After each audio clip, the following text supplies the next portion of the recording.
Hello student, अस्सलाम वालेकुम। आज के इस लेक्चर में हम स्टार्ट करेंगे वैक्यूल से। ठीक, इससे पहले हमने सेल के बारे में बहुत सारी बातें डिस्कस किया है। ठीक, तो सेल के बाहर वाले मेम्ब्रेन को हम सेल मेम्ब्रेन बोलते हैं, फिर बहुत इनर पार्ट को हम न्यूक्लियस बोलते हैं, फिर इस फ्लूइडी पोर्शन को हम साइटोप्लाज्म बोलते हैं, जिसमें बहुत सारे ऑर्गेनेल्स होते हैं, माइटोकॉन्ड्रिया, राइबोसोम्स, गोल्गी एपरेटस वगैरह वगैरह। ठीक, आज हम देखेंगे वैक्यूल्स। देखो वैक्यूल्स क्या है। As a result of various life functions taking place inside a cell, जिस तरह से सेल में लाइफ के जितने भी फंक्शन होते हैं उसके बावजूद भी a number of chemical products accumulate within the cell. तो इतने सारे फंक्शन सेल में ही होते हैं, तो इनकी वजह से क्या होते हैं, बहुत सारी चीज़ें बनते हैं और सेल में एक्यूमुलेट हो जाते हैं, जमा हो जाते हैं। These are generally stored inside clear areas और space present in the cytoplasm. जितने भी चीज़ें बनते हैं वो एक खाली जगह पर, एक क्लियर स्पेस पर ये स्टोर हो जाते हैं, जो कहाँ पर होते हैं, साइटोप्लाज्म में। These clear space are surrounded by a membrane are called vacuoles. ये क्लियर स्पेस जिनके बाहर से एक मेम्ब्रेन भी होते हैं, तो इस क्लियर स्पेस को हम क्या बोलेंगे, वैक्यूल्स बोलेंगे। जैसे मान लो अगर ये सेल है और ये न्यूक्लियस है, ठीक, तो ये रहा आपका साइटोप्लाज्म। इसमें ये खाली स्पेस है, mitochondria, ribosomes, Golgi apparatus, endoplasmic reticulum वगैरह वगैरह सारा काम करेगा। और काम करने के बाद मान लो ये बनाएगा प्रोटीन। क्या बनाए, प्रोटीन बनाया इसने, ठीक है। हाँ, प्रोटीन बनाया, कार्बोहाइड्रेट्स बनाया वगैरह वगैरह। अब जब इस तरह के बहुत सारे प्रोटीन्स या बाकी मटेरियल्स बनते हैं तो ये सारा एक्यूमुलेट हो जाते हैं, सेल में ही एक्यूमुलेट हो जाते हैं। जैसे ये सिंथेसिस हो जाते हैं उसके बाद ये स्टोर हो जाते हैं, यहाँ पर इस खाली जगह पर ये स्टोर हो जाते हैं। अब इस खाली जगह को हम क्या बोलते हैं, वैक्यूल्स बोलते हैं। इसको हम क्या बोलते हैं, वैक्यूल्स बोलते हैं। इसको हम क्या बोलते हैं, वैक्यूल्स। वैक्यूल्स क्या है, एम्प्टी स्पेस है जहाँ पर स्टोरेज हो जाते हैं। ठीक, ओके, आगे देखो। हाँ, vacuoles are generally absent from animal cell. आमतौर पर एनिमल सेल में वैक्यूल जो है वो बिल्कुल एब्सेंट होगा। एंड इफ प्रेजेंट, अगर फिर भी अगर किसी किसी में पाया जाए तो they are smaller in size, वो साइज में छोटा होगा। एंड दूसरा क्या होगा, लेसर इन नंबर, वो तादाद में कम होगा, ज्यादा नंबर में नहीं होगा, वो कम होगा।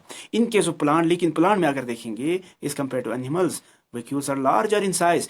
वैक्यूल्स का साइज प्लांट में लार्जर होते हैं और एनिमल्स में स्मॉल होते हैं। एंड और मोर इन नंबर, और प्लांट में वैक्यूल का नंबर ज़्यादा होते हैं और एनिमल में कम होते हैं। ठीक, यहाँ तक समझ आया। वैक्यूल जो है प्लांट में अगर ज़्यादातर पाए जाते हैं, एनिमल्स में वैक्यूल जो है वो एब्सेंट होते हैं, प्लांट में प्रेजेंट होते हैं। अगर प्लांट में प्रेजेंट है तो ये लार्ज होते हैं, बहुत बड़ा बड़ा होते हैं। अगर एनिमल्स में पाया जाए, वैसे तो ये एब्सेंट होता है, अगर फिर भी किसी किसी में पाया जाए तो ये स्मॉल होगा और कम होगा, फ्यू इन नंबर, कम होगा। ठीक, और प्लांट में अगर देखेंगे तो ये तादाद में ज़्यादा होगा। ठीक, इन अमेबा में the vacuoles contain food particles. Amoeba में अगर देखेंगे तो इस खाली स्पेस में फूड होते हैं, खाना होते हैं। And are called food vacuoles, इसलिए हम उसको क्या बोलते हैं, फूड वैक्यूल बोलते हैं।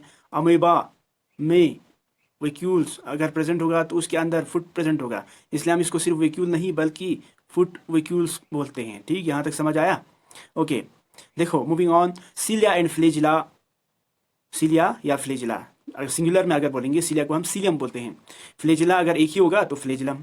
ठीक, इन सम ऑर्गेनिजम्स, कुछ ऑर्गेनिजम्स में cells have projection on their outside surface. Cell के बाहर पर एक प्रोजेक्शन होगा, ऊपरा हुआ एक चीज होते हैं, which helps in movement of a cell, जिससे क्या होते हैं, सेल को मूवमेंट करने में मदद मिलते हैं, और द ऑर्गेनिजम्स या ऑर्गेनिजम्स को मूवमेंट करने में मदद मिलते हैं। फॉर एग्जाम्पल अगर हम ले लेंगे पैरामीशियम, एक ऑर्गेनिजम्स का नाम है, ये बिल्कुल स्लिपर की तरह होते हैं। इसकी बॉडी के बाहर देखेंगे ये एक सेल से बना होगा, इसकी बॉडी के बाहर देखेंगे तो ये हेयर लाइक स्ट्रक्चर इस तरह से प्रेजेंट होगा।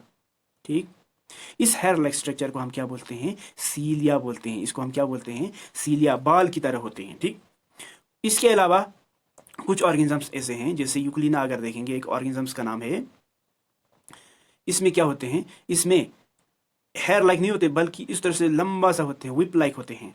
ठीक, प्रोजेक्शन होते हैं। इस विप लाइक प्रोजेक्शन को हम क्या बोलते हैं, फ्लेजिलम बोलते हैं, फ्लेजिला बोलते हैं, फ्लेजिला बोलते हैं, ज्यादा हो तो। ठीक, हाँ, ये सीलिया या फ्लेजिला जो किसी भी ऑर्गेनिजम्स में अगर पाया जाए तो वो क्या करते हैं, वो उसको मूवमेंट करने में मदद करते हैं, वो उसको चलने में मदद करते हैं। ठीक, यहाँ तक समझ आया। हाँ, अब देखो आगे देखो।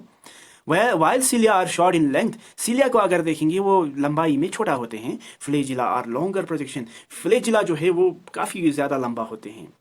हाँ, flagella are common in Euglena, flagella Euglena में ज़्यादा पाया जाएगा, या क्लेमाइडोमोनास में पाया जाएगा। क्लेमाइडोमोनास छोटा सा इस तरह से होते हैं, ठीक है, जहाँ पर क्या होगा, फ्लैजिला होगा। ठीक, अब देखो futures shared by plants and animals, वो खासियत जो प्लांट में भी होते हैं, एनिमल में भी होते हैं।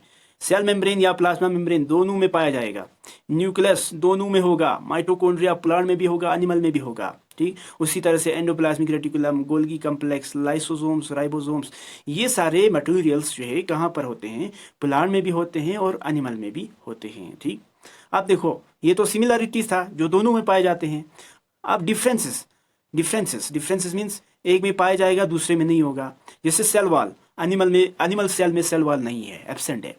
प्लांट सेल में ये प्रेजेंट है। ठीक, क्लोरोप्लास्ट एनिमल सेल में नहीं होते हैं, प्लांट में प्रेजेंट है, इसलिए तो फोटोसिंथेसिस होते हैं। ठीक, वैक्यूल्स एनिमल्स में एब्सेंट है, अगर प्रेजेंट होगा वो स्मॉल होगा। ठीक, वैक्यूल्स प्लांट में पाए जाते हैं और बड़ा होते हैं, साइज में बड़ा होते हैं। ठीक, ओके, ये था difference between the animal cell and plant cell. ठीक, इससे पहले जो हमने ये वाला पढ़ा है, ये क्या था, ये था similarities between the plant cell and animal cell. ठीक, क्वेश्चंस आते हैं सिमिलरिटीज पर भी और डिफरेंस पर भी। ठीक है, ओके, अब देखो diversity in cell. So for we have considered the basic feature of cell in general. हाँ, अभी तक जो हमने खासियत पढ़े हैं वो सारा जनरल के हिसाब से पढ़े हैं। बट दिस को does not mean that all cell are identical, लेकिन इसका मतलब ये नहीं है कि सारे सेल एक होते हैं। हमने पढ़ा कि सेल में माइटोकॉन्ड्रिया होते हैं, राइबोसोम्स होते हैं, ये होते हैं, वो होते हैं, वगैरह वगैरह।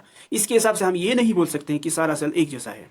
ठीक, स्ट्रक्चर्स लाइक न्यूक्लियस, स्ट्रक्चर जैसे कि न्यूक्लियस हो, mitochondria, cytoplasm are common to all cell, ये सब में पाए जाते हैं। ठीक, बट लेकिन the shape, size and content of individual cell show a lot of variation.